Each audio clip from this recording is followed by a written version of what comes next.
नमस्कार। आज हम बात करेंगे कि मृत्यु के समय तुम गुरु को समर्पण हो जाओ। मतलब हर मनुष्य के भाग्य में दूसरा कुछ लिखा हो या न लिखा हो, मगर मृत्यु निश्चित लिखी है, क्योंकि मृत्यु को भाग्य की ज़रूरत नहीं होती है। मतलब जिसका जन्म इसकी मृत्यु निश्चित है, और चाहे तुम मृत्यु को अवसर बना सकते हो, मगर मृत्यु को टाल नहीं सकते हो। तुम मोक्ष के मार्ग पर जाकर मृत्यु पे विजय पा सकते हो, क्योंकि तुम्हारा जन्म मृत्यु का चक्कर में से तुम छूट सकते हो। अगर तुम मुक्ति के मार्ग पर नहीं चले तो लक्ष्य 84 का बंधन तुम्हारे लिए है ही, और बारंबार जन्म लेना और मरना है। तुम इसका एक ही कारण है कि हम हमारी मर्जी से चल रहे हैं, अहंकार वश लड़ रहे हैं। हम साम्य प्रवाह में तैर रहे हैं।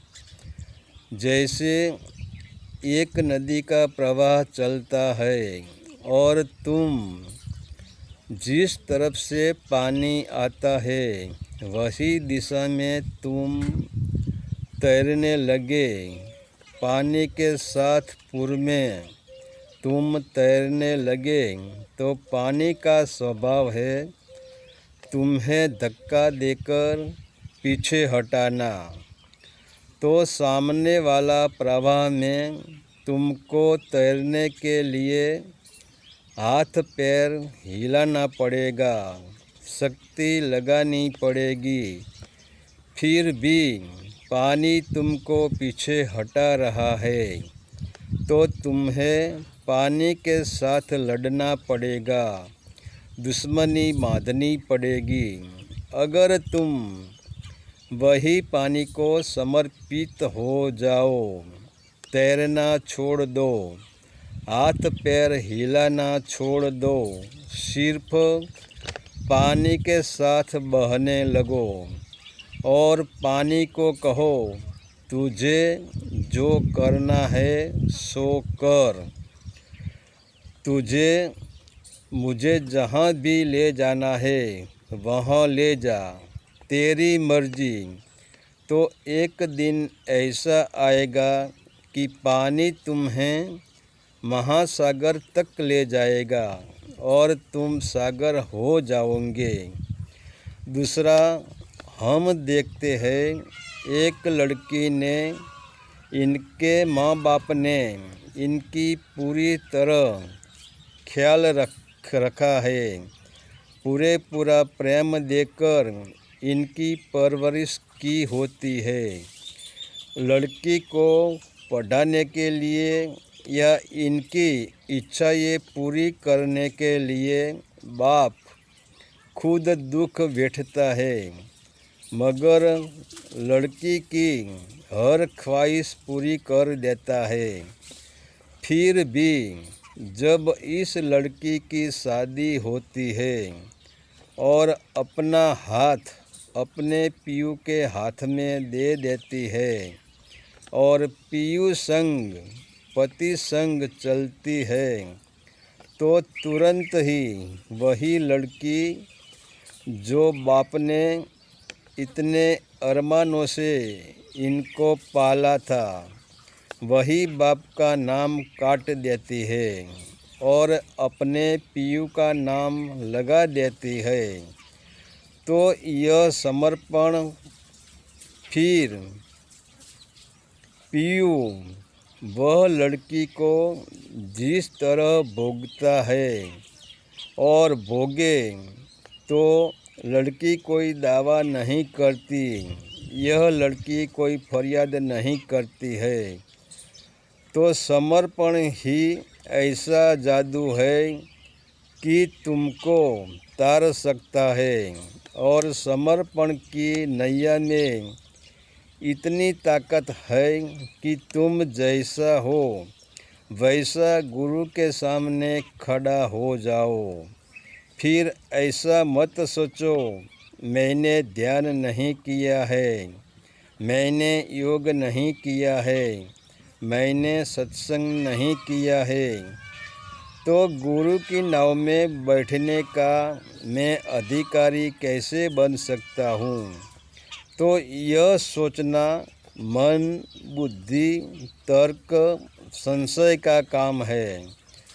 तुम सबको छोड़ दो, मन को भी, बुद्धि को भी और तर्क को भी, क्योंकि जो व्यक्ति मरने जा रहा है, समर्पण में जा रहा है, वह मन, बुद्धि, तर्क और अहंकार कैसे कर सकता है। इसका सब कुछ मिट जाता है। वह एक मुर्दे की भांति हो जाता है, और मुर्दा कैसे मन से सोच सकता है, मुर्दा कैसे बुद्धि से तर्क या संशय या अहंकार कर सकता है। तो तुम जैसे हो वैसे गुरु की शरण में चले जाओ, क्योंकि गुरु ही तारणहार है। गुरु ही ऐसा नाविक है जो इसने सामने वाला किनारे तक की यात्रा की है, और जो कार्य खुद परमात्मा नहीं कर सकता है वह कार्य गुरु कर देता है। तो तुम्हें तैरना नहीं है, सिर्फ बहना है, सिर्फ समर्पित होना है। जो तेरी मर्जी, तुझे जो अच्छा लगे वो कर। तुझे मुझे जहाँ ले जाना है वहाँ ले जाओ। मैं मुर्दा इसमें क्या कर सकता हूँ। तो समर्पण का दूसरा नाम है जीते जी मर जाना। मगर यहाँ एक बड़ा खतरा है, क्योंकि आज यह जगत में असंख्य गुरुओं हो गए हैं, और सभी गुरु दावा करते हैं कि गुरु ही तारणहार है। तो सेवक को भी सावचेती रखनी होगी कि गुरु की नाव विषय, वासना, राग, द्वेष, द्वैत भाव और अहंकार की रस्सी से संसार के किनारे बंधी हुई नहीं है ने। अगर आपने सावचेती न रखी और खोटा समर्पण कर दिया, खोटी नाव में बैठ गए, तो गुरु की नाव में बैठ गए, तो ऐसी संसार के किनारे बंधी हुई नाव तुम्हें संसार सागर के दूसरे किनारे कैसे ले जाएगी। फिर तो ऐसा होगा गुरु की नाव ही संसार में भटकेगी और तुम भी संसार में भटकोगे, और ऐसा होगा कि धोबी का कुत्ता न घर का न घाट का। हरि ओम तत्सत। आदेश का प्रणाम।